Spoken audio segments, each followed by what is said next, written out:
يا أيها النبي حرض المؤمنين على القتال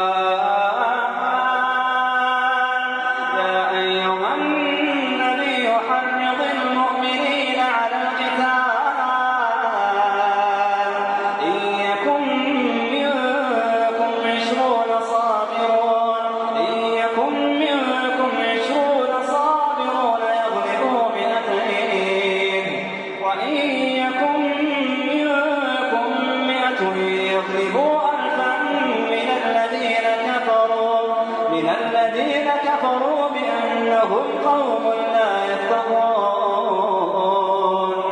الآن خفف الله عنكم وعلم أن فيكم ضعفا فإن يكن منكم 100 صابرة يغلبوا 200 وإن يكن منكم 1000 يغلبوا 2000 بإذن الله والله مع الصابرين.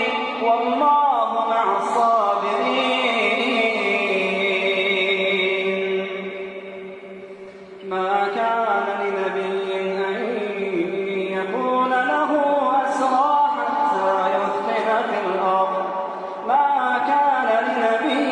أن يكون له أسرى حتى يثخن في الأرض تريدون عرض الدنيا والله يريد الآخرة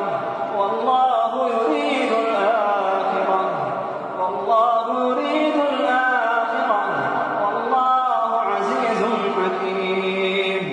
لولا كتاب من الله سبق لمسكم فيما أخذتم عذاب عظيم. فكلوا مما غنمتم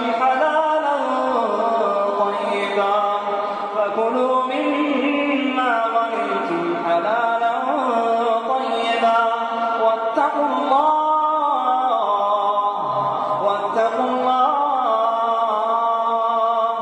إن الله غفور رحيم.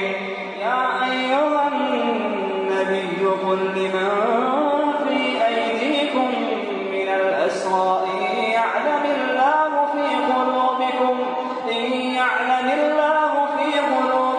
خيرا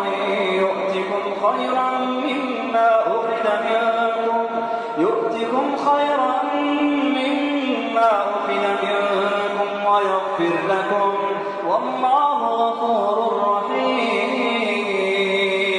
وإن يريدوا خيانتك فقد خانوا الله من قبل فأمكن منهم والله